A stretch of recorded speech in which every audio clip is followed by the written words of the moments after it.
Krishna Chaitanya Deva Shri Radha Krishna Padam Sahagana Lalita Shri Vishakhanditam Namaha Om Vishnu Padaya Shrimate Bhaktivedanta Swami Namaste Saraswati Devi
Good evening, everyone.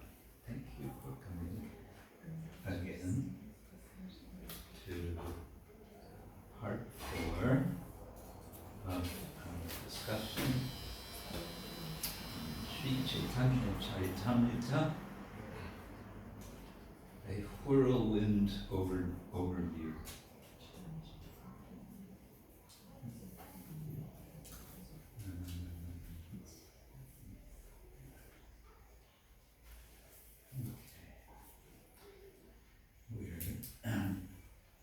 We're taking a whirlwind tour with the help of Keshava Maharaj's nice diagram. And we have charged full speed through Adi Lila and Adi Lila. And what's remaining is Antya Lila.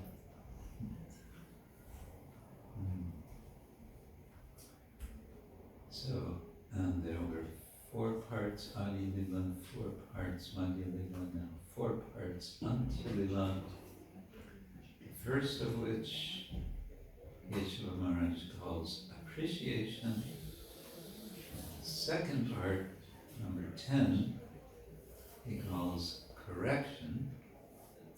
And if it weren't written so small, you might see that the chapters he covers in both cases are the same, chapters 1 through 13.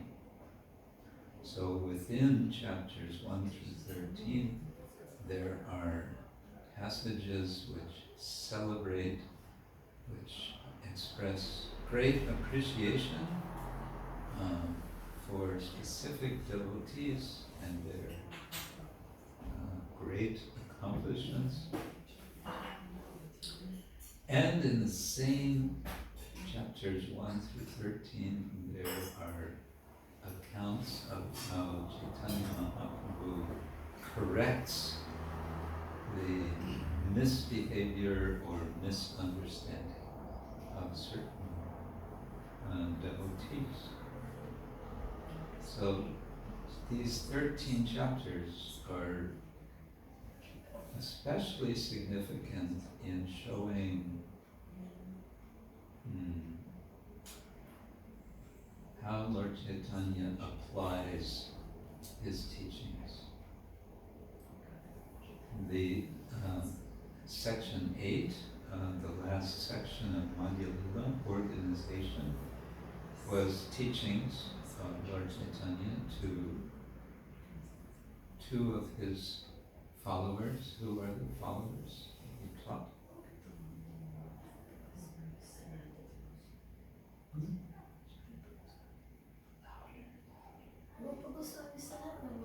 Yeah. Rupa Goswami and Sanatana Goswami. Brothers, younger and older brother. But these teachings were quite, you could say, theoretical. Very theological. We might also want to say philosophical, theological, hard to separate the two in our tradition. But here now, chapters 1 through 13 is, you could say, application. That could be perhaps another term if we wanted to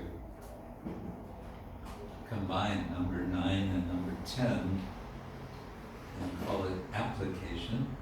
We might want to do it. But okay, appreciation and correction. Okay, so what we can do this time, I think first I'm going to have to get connected here to, well, maybe this works. Okay, bear with me while I find work.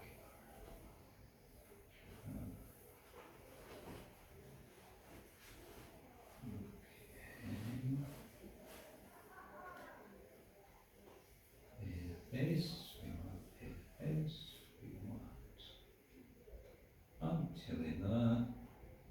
There we go. Okay, let's start here. And just see what these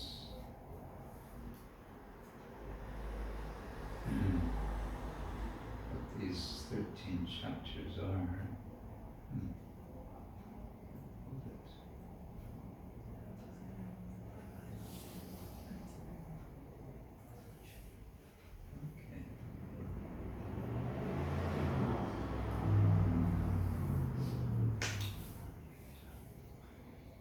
Is that visible from the back? Yeah. Okay, chapter 1. Srila Rupa Goswami's second meeting with the Lord.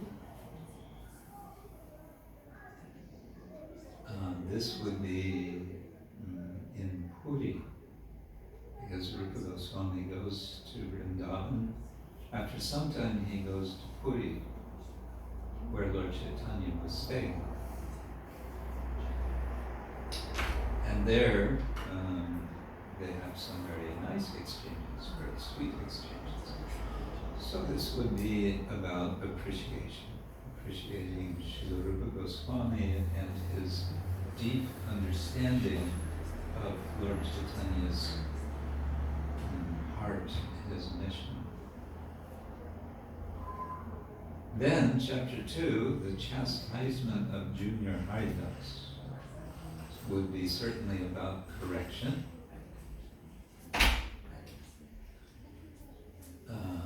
Because junior Haridas was one of the junior followers of Lord Chaitanya, who was, although junior, he was also apparently a sannyasi.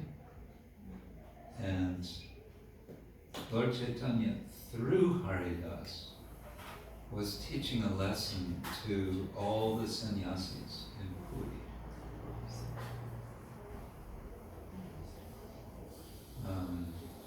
Well, we may come back to that. Let's see. Then again, we have appreciation in chapter 3, the glories of Srila Haridas Thakur. So this is not junior Haridas, this is senior Haridas. And Haridas Thakur is famous for his dedication to chanting Krishna's names. So much so it is said that he would chant day and night. Practically that's all he did. Practically forgetting eating and sleeping.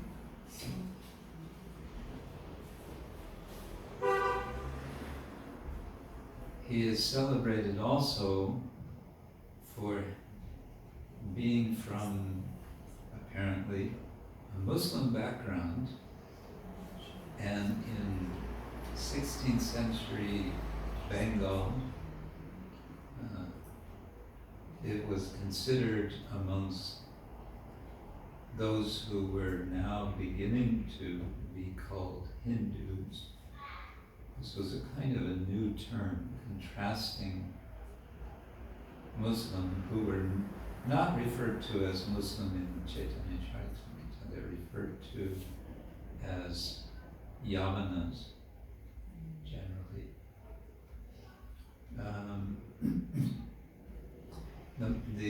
The Hindus regarded the Muslims as essentially outcast, essentially outside of the sphere of the caste system, the Varna system, and so on. And so it was an especially wonderful thing that Haridas Thakur, as he came to be known, Haridas Thakur is an honorific. It can refer to a deity, the altar on the deity. We can say Shishi Vijay Gauranga Dayal Nitai Thakur. deities in Bengal are known as Thakurs. And Thakur is also a kind of, I don't know, title, but a kind of honorific for large land owners. Someone who is, who is owning lots of land would also be called Thakur. But it's also an expression of high regard, respect for saint elders. So, chapter 3 is certainly appreciation.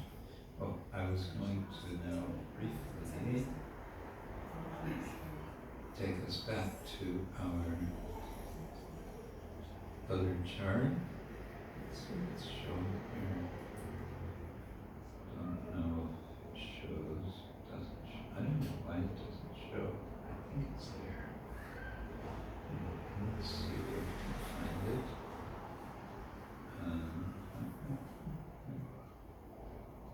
It's hiding somewhere. Oh. It's there somewhere. Oh. Maybe not.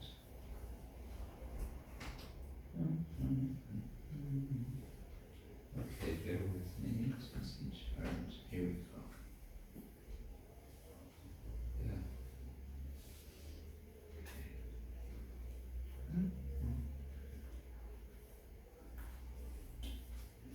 Yeah.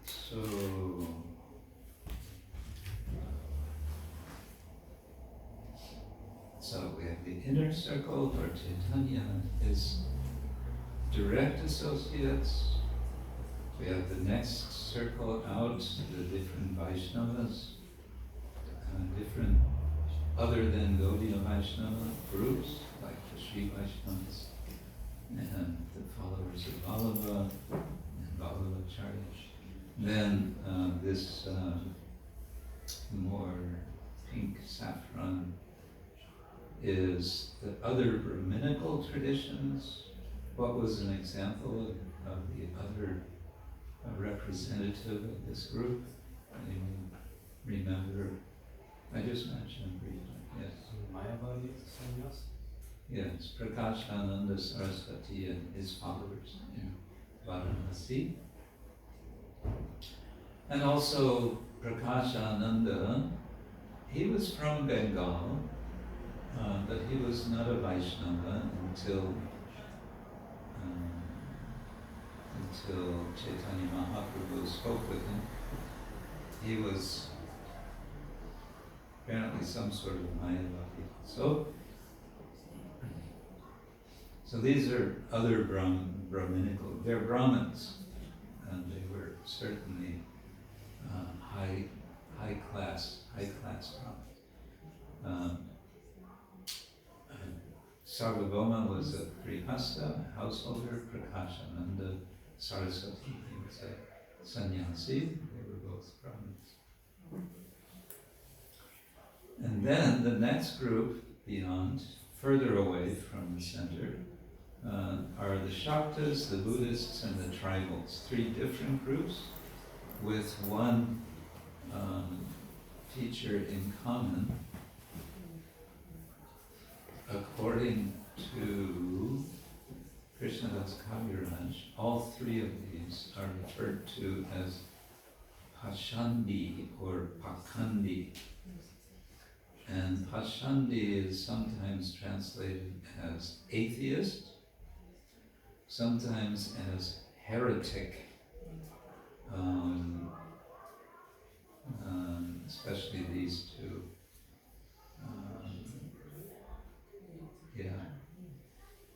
So the Shaktas are mentioned in Bengal. So this takes us back to Adi Lila. Some exchange, some interaction is there where the Shaktas try to defame Srivas Thakur.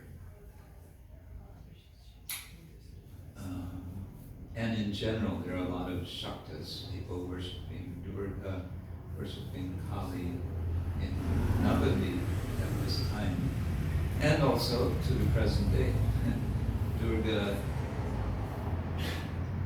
Durga and Kali are very popular in Bengal. You know, huh? Yes. Especially the time of Durga Puja in around October. So the Shaktas and Buddhists, Lord Chaitanya meets this group of Buddhists in South India.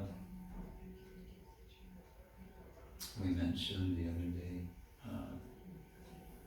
and they try to embarrass him, and it doesn't work. It backfires, and it becomes an opportunity for Lord Chaitanya to teach them to chant Hare Krishna. And tribals are referred to when Lord Chaitanya is on his way to Vrindavan. This would be Madhya Lila chapter 17.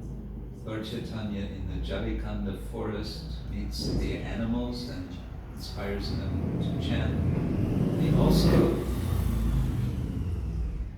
He also meets Adivasis, or tribals, a particular tribal group which is still there, called the Veels.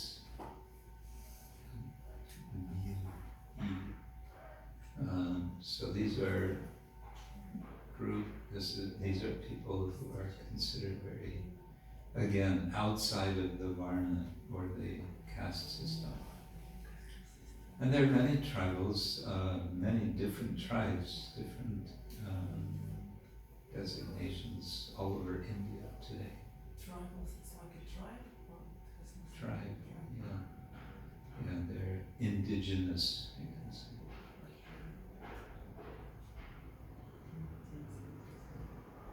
Yeah, some of them are today, for example, in Maharashtra, the area of North Maharashtra, there's the Govardhan Eco-Village, and it's completely surrounded, the whole area, the people living there are such people, Adivasis.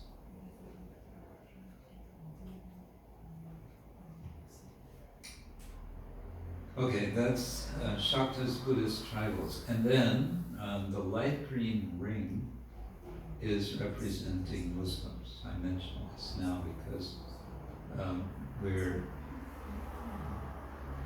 coming this chapter on Haridas Thakur, so Haridas was considered Muslim. There is a tradition that he was not born in a Muslim family, but he was raised by Muslims. That's one tradition. And there's another theory by a present-day scholar who has been studying Vaishnavism, Gaudiya Vaishnavism, but also Islamic culture in Bengal for decades. And his theory is that that Haridas Thakur was always a Muslim, and even when he was chanting Hare Krishna, he was a Muslim. He was a Muslim peer. Peer is a kind of Muslim saint. And the Sufis, they chant all sorts of things, mantras. So in the case of Haridas, they say he liked to chant Hare Krishna. And as a Sufi, he would just chant Hare Krishna. And then the Vaishnavas, seeing that he was chanting Hare Krishna, they were very happy, But they didn't try to convert him to being a Vaishnava.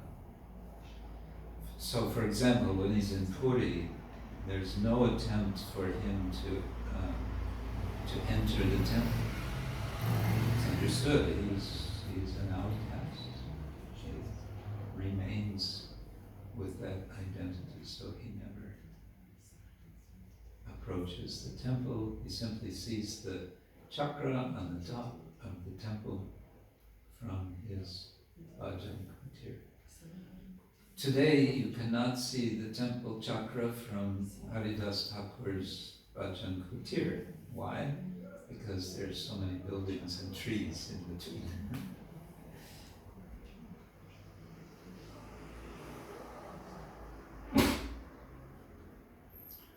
So on the one side, Muslim, you see, it's almost the most outermost ring. So further away, it's more distant, more remote in terms of culture, in terms of philosophy, theology, and so on. But still, there is a connection, and that's what this line is showing. And this connection is especially prominent with Haridas Thakur's example. But there's another incident which connects Lord Chaitanya with Muslims. Anyone know what that is?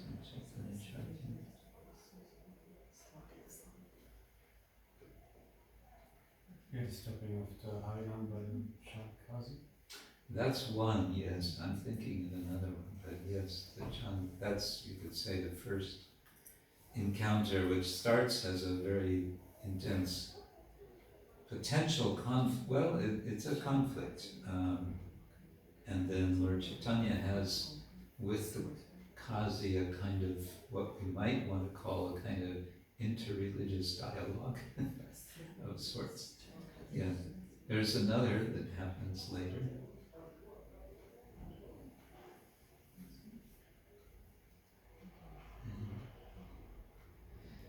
This is just after Lord Chaitanya leaves Vrindavan.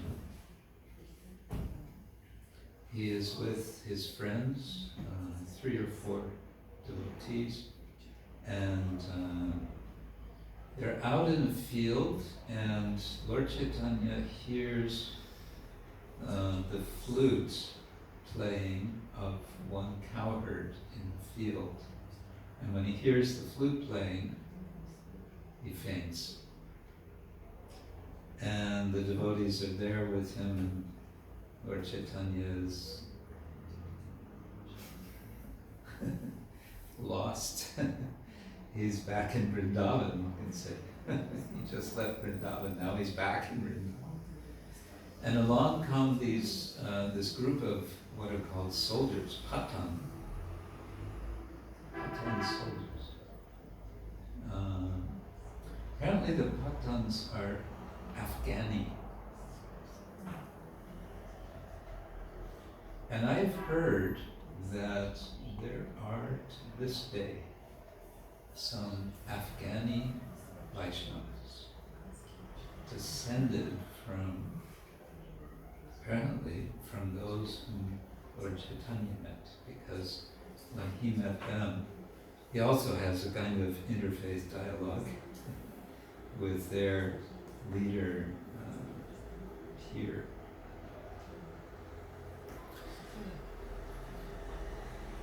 We have some Vaishnavas from Afghanistan. From? We have in our community from Afghanistan. From Afghanistan? Wow, very nice. They were Vaishnavas before leaving Afghanistan? Here. They became here. They came here, yeah. Also good.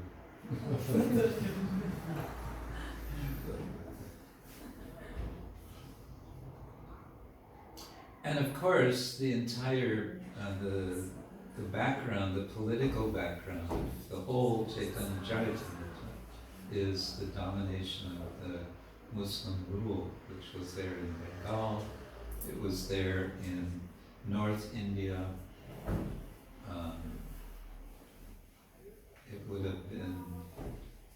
guess it was the Lodis who were ruling at the time in Delhi. And occasionally there's mention of this by Krishna Das.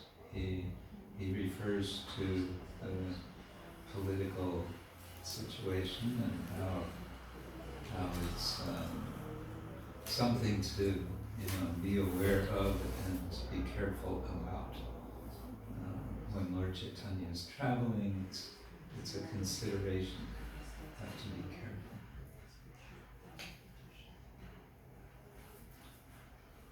Okay. So let's just run through further. Chapter 4, Sanatana Goswami visits the Lord of Jagannath Puri.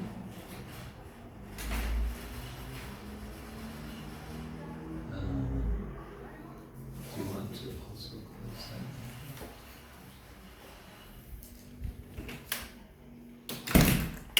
Yeah, that's good. Ah, Shanti, Shanti, Shanti. Thank you. So, Sanatana Goswami also, remember, he had gone to Vrindavan. Lord Chaitanya had met him. Where did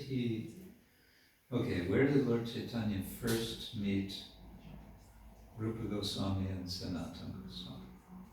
It's a quiz question.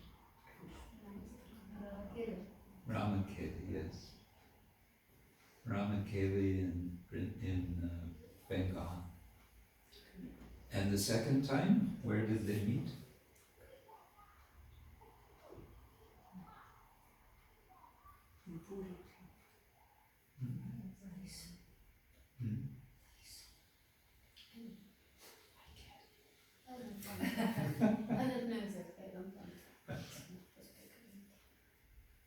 So remember, when Lord Chaitanya met them the first time, he encouraged them to give up everything and go to Vrindavan.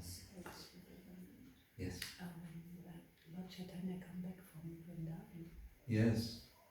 And do you know more specifically where they met? At the Ganga. Along the Ganga, and more specifically,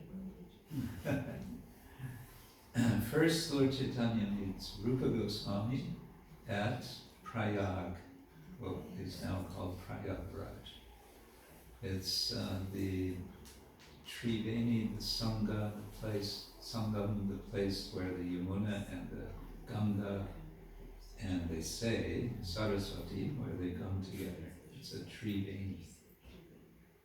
Did you know we have a Triveni here in Germany?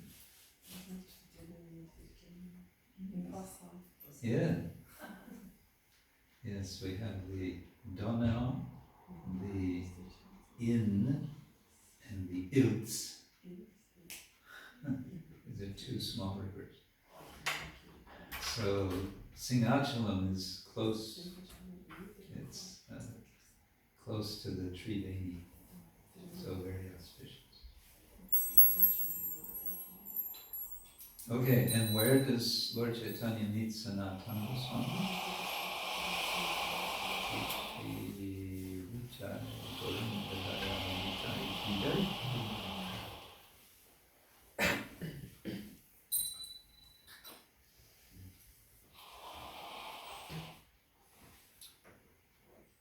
Anyone know where they met?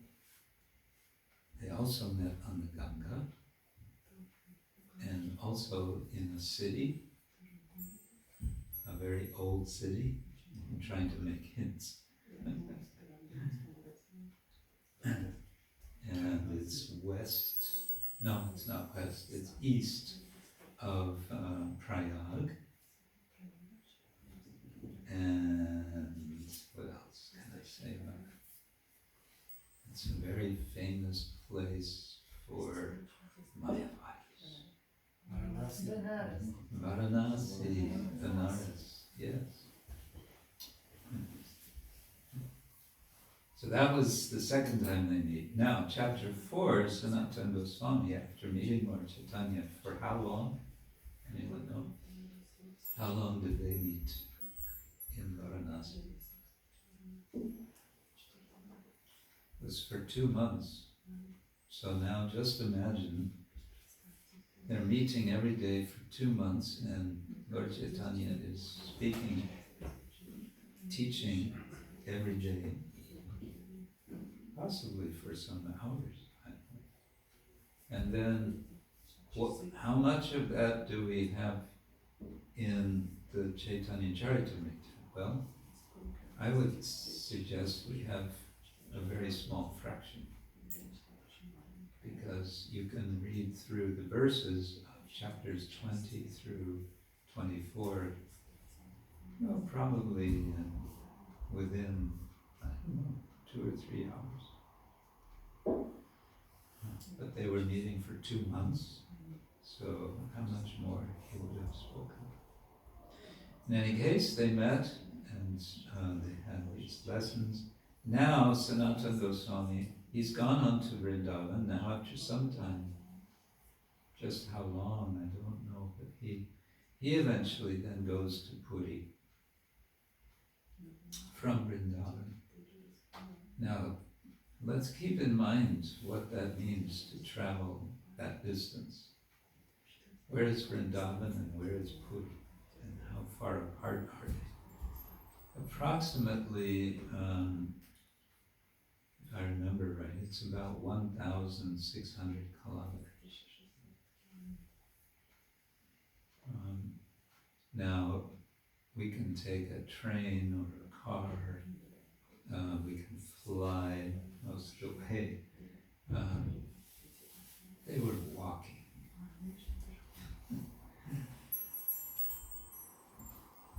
How much desire Sanatana Goswami must have had to meet Lord Chaitanya and Rupa Goswami before that. They wanted to see him again, so they went all that way. Was it 2 or 3?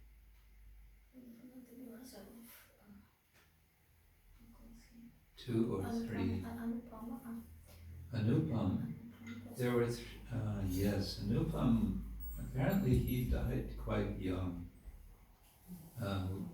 We don't know anything about him except that he was the father of Jiva Goswami. Jiva was the young nephew of Rupa and Sanatan, who then joins Rupa and Sanatan later in Vrindavan. After Jiva Goswami had been sent as a young man to Varanasi for study. So it's interesting, we say Varanasi is the hotbed of the Mayavadis. But it was generally a place of learning, Sanskrit learning. So he was sent there to study. And then after that, he goes to Vrindavan and writes the Shat Sandarbhas. He writes the Sandarbhas, or we may well say he compiles them.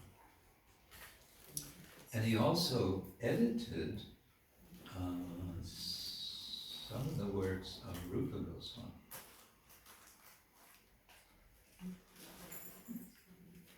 And he also wrote a book called Gopala Champu. Gopala Champu is telling the story of Krishna's pastimes in Vrindavan, I guess up to his departure to, maybe including his departure to Mathura. And he's expanding on what we find in the 10th canto. He's elaborating, he's telling many, many, many details. And he's doing this in the form of a champu, which is a particular genre of Sanskrit literature, which is a combination of prose and poetry. It goes back and forth. There's some prose, and then there'll be some lines of poetry, and then it will go back to prose, and then again poetry. That's called a champu. There's another similar champu written by Kavi Karnapura, who did not go to Vrindavan. He stayed in Bengal. He wrote the Ananda Vrindavan champu.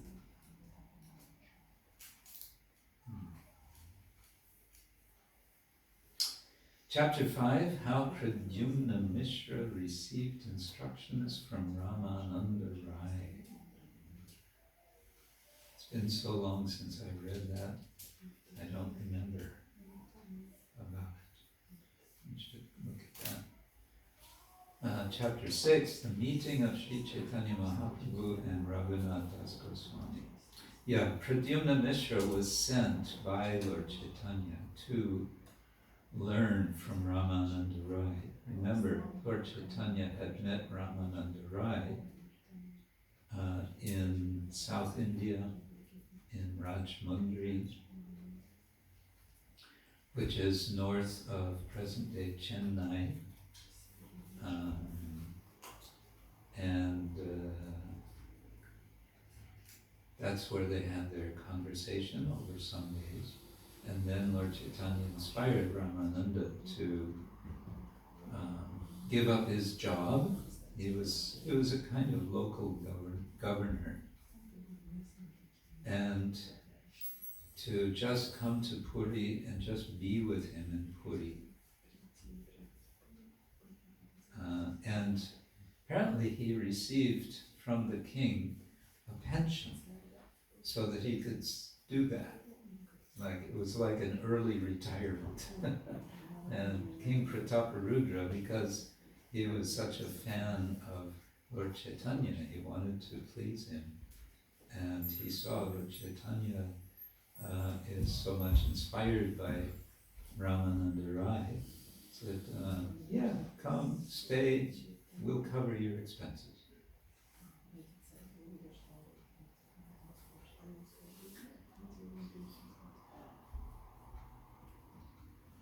And Ramananda Rai wrote also, what's the name of this book? I can't remember right now.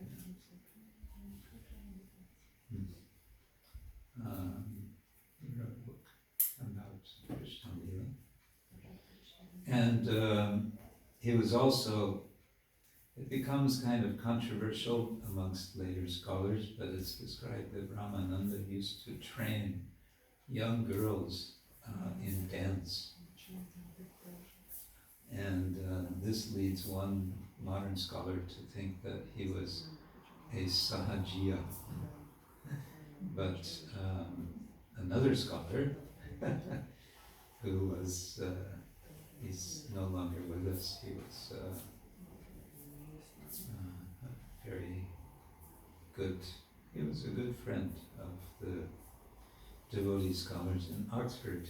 He wrote an article once arguing, no, he was not a sahaji, and here's why. And he gave many reasons. Anyway, Pradyumna Mishra was sent to him to learn about advanced devotion. And then chapter 6 is a wonderful description of, it's a kind of story, you could say, how I became a Hare Krishna. The story of Raghunath Das Goswami joining the Hare Krishna movement. As a gradual process, with the blessings of Nityananda Prabhu and the Vaishnavas, escaping from his home of pious, very pious Vaishnavas, but nonetheless very much ensconced, stuck in their sort of mundane way of life. Raghunath wanted to give it up and be a renunciant. Raghunath is in many ways the the embodiment of extreme renunciation for the Gaudiya Vaishnavas. And here there's also, I mentioned before, about a bit of geography in Vrindavan. There's Govardhan Hill running more or less north-south, sort of northeast, southwest, and on the north end are the Gaudiya Vaishnavas all around Radha, Shyamakunda. On the south end there's the Vallabhas, the followers of Vallabha. And that one general distinction we can say between the two, there are philosophical distinctions. There's also, they have their own writings, some very beautiful poetry. They're worshippers of Krishna. But their style, their mood is, it's all about being a householder and worshipping Krishna as householders. So all of their acharyas, their teachers, their gurus are householders. One time when I was doing my research in Vrindavan for this dissertation, I came to know that there's a young man, he wasn't so young at that time, from America who had become initiated into the Vallabha Sampradaya. And I became very curious. I wanted to meet him. I managed to find out his contact, and I said, I'd really like to meet you. I wanted to ask him some questions related to my research. So he said, yes, come, we can meet. Actually, he said, I'm going to be in Mathura because there's a big, a major wedding is going to happen. The son of one of these acharyas, one of these teachers, was getting married. So it's going to be a big thing. And he said, you come to Mathura and we can meet, we can speak. And I will also introduce you because everyone is going to be there. All the acharyas practically are going to be there. So that's what we did. It was quite interesting. He took me around and we met these different acharyas. We didn't exactly exchange very much. They were not speaking English. I was not speaking Hindi so much. But, we exchanged some greetings. And it was nice. And it was, for me, very interesting because it felt like such a different world. There, everything was about opulence. They had a feast displayed before deities. They were leaving the feast as a darshan. And I remember part of the feast they had ladus, and the ladus were the size of basketballs.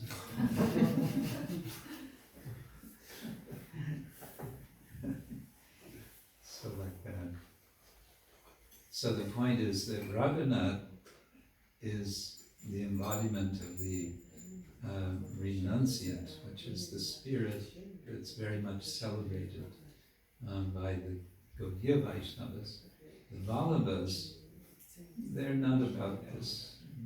They're more about householders having a good, comfortable life and lots of opulence and giving everything to Krishna.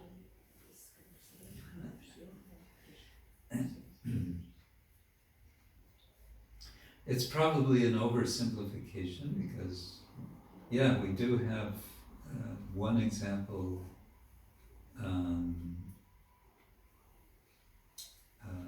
in the Gaudiya Sampradaya, but his name is slipping my mind just now. He becomes the guru of Gadadhar Pandit. What was his name? Krishna. Okay, anyway, he was also apparently well situated materially. Pundarika Vidyani, that was his name. That's another story. The meeting of, chapter 7, the meeting of Sri Chaitanya Mahaprabhu and Vallabha Bhatta. Very interesting chapter, because in this chapter we have another example of, if we think of that chart with the rings, again, the other Vaishnavas, the first ring outside the center core. So Vallabha is, of course, the leader of the Vallabha Sampradaya, comes to be called Vallabha Sampradaya, or the Pushti Marga. And the way Krishnadas portrays their meeting is it's very friendly, and at the same time, Lord Chaitanya is not completely happy with the way Vallabhacharya is speaking. And Vallabhacharya was very learned, and he wrote commentary on the Bhagavatam, which is available today. It's, in fact, there's a translation of it in English. He did not write commentary on the entire Bhagavatam, but he wrote on Canto 3, Canto 10, Canto 11, maybe one more canto, I'm not sure. And his commentary is very elaborate and sometimes quite complex. He has a very metaphorical way of understanding things.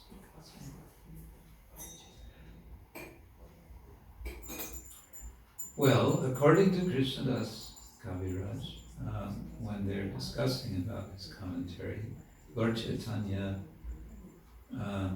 you could say gently but firmly, scolds Vallabha.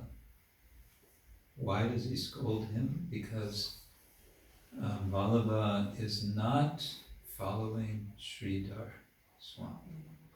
Sridhar is the commentator. He's often referred to as the commentator. Hare Krishna. And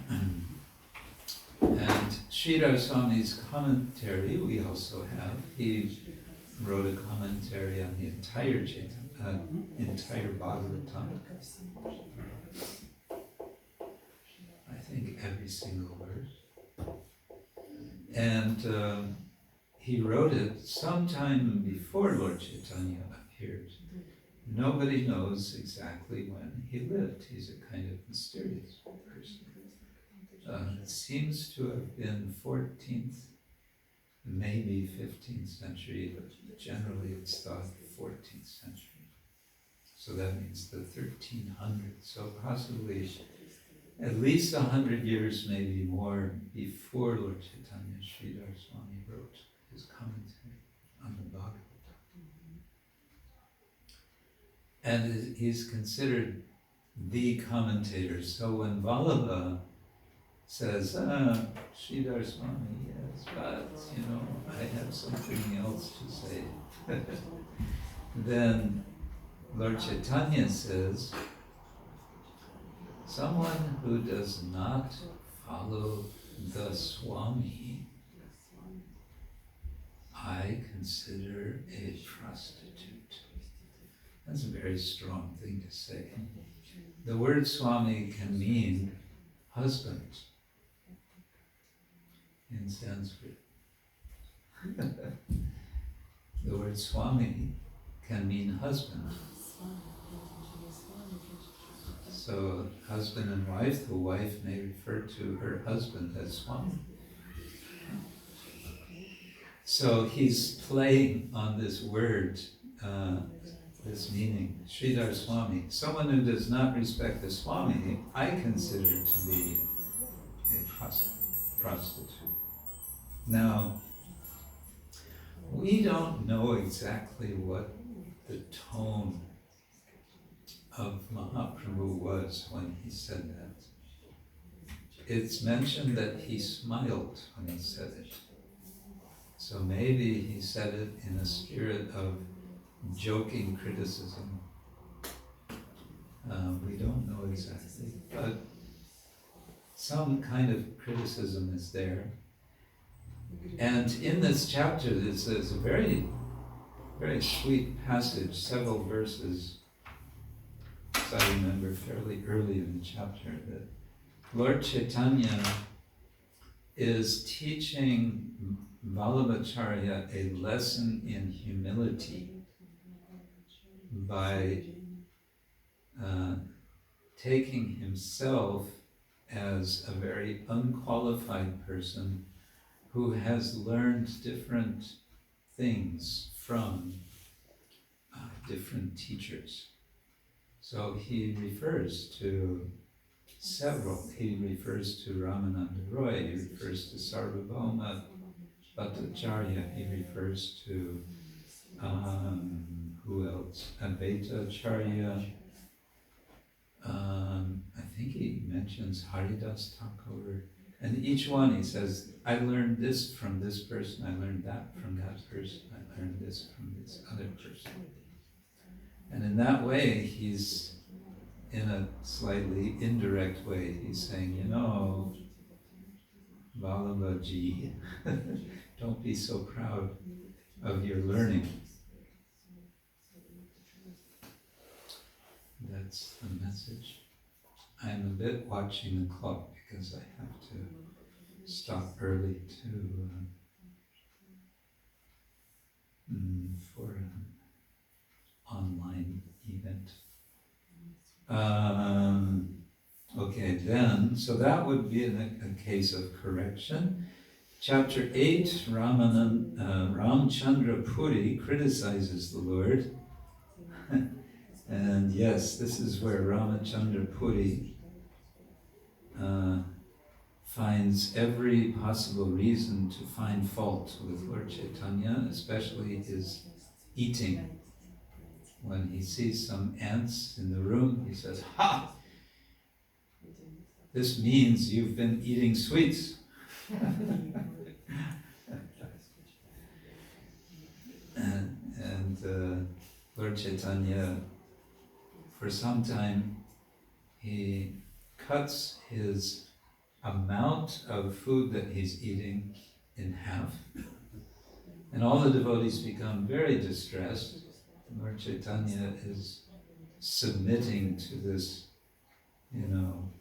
Ramchandra Puri, who's he's another character where when you read about him, you kind of feel like, oh gosh, sometimes amongst our devotees today, we have someone who is a difficult person.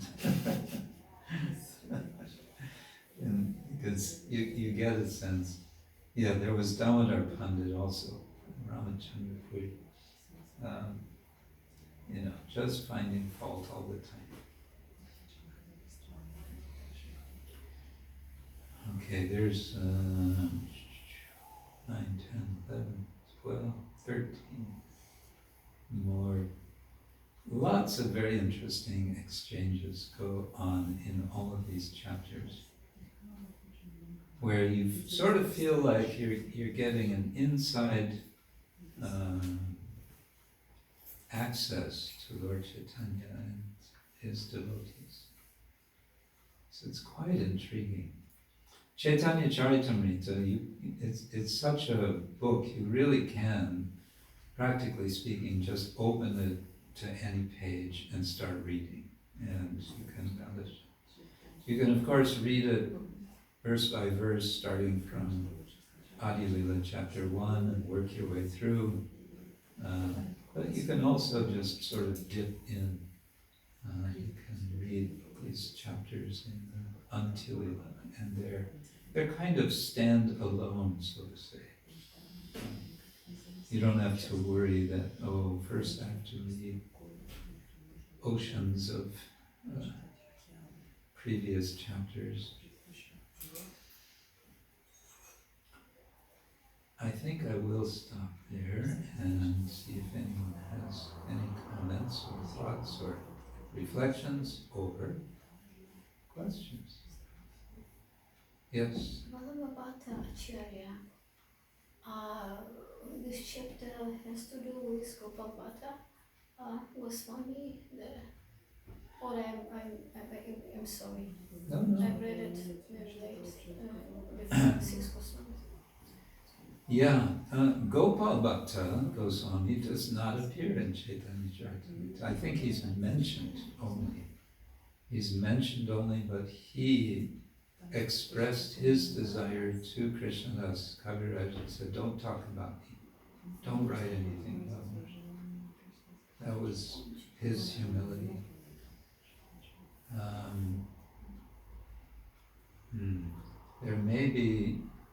There must be something more about him in Bhakti Ratnakara, which is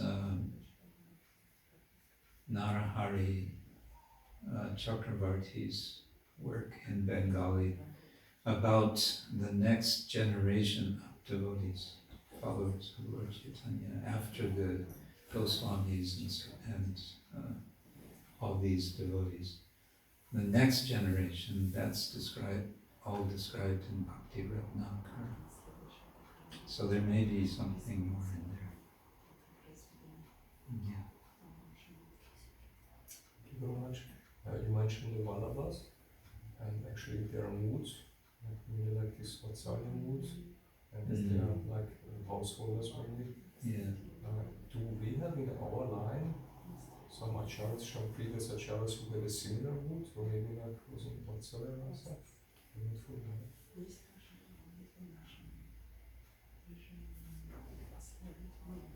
If they did, they didn't tell us about it. Not that I know of, At least, it's not, I don't know, it's not discussed. Yeah, that's why you see, especially in the Vallabha tradition, there's a lot of popularity of worship of Bala Gopala, baby Krishna. It's the Murtis of Bala Gopala.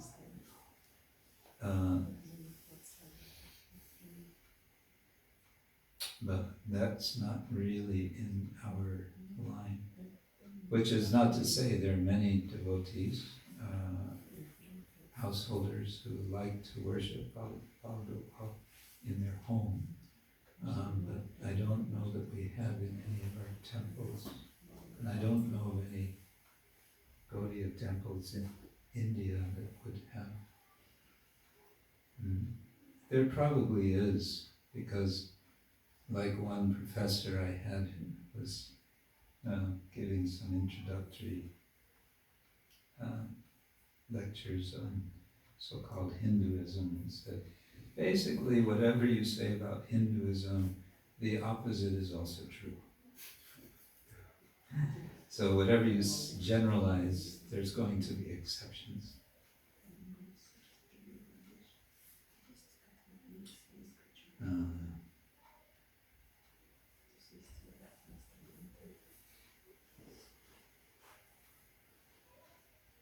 Well, you can say, you could say, we could say, why not?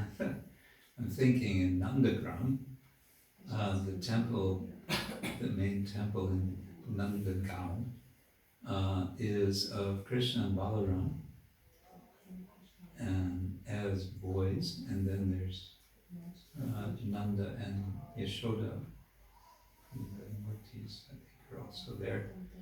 So that's Vatsalya. But what is their sampradaya? We had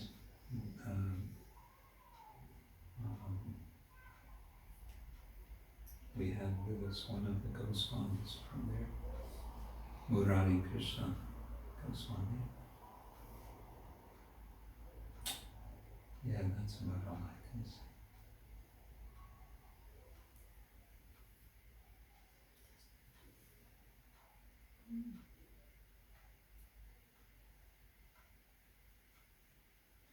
Okay, we didn't even get through the first of the last 4 parts, but what to do? We will continue tomorrow. Huh? Say again. It's a day-to-day life, as far as this war is concerned. I'm sorry, Baba. No, it's okay. So yeah, appreciation and correction. And then the last 2 sections are going to be intoxication and instruction. Intoxication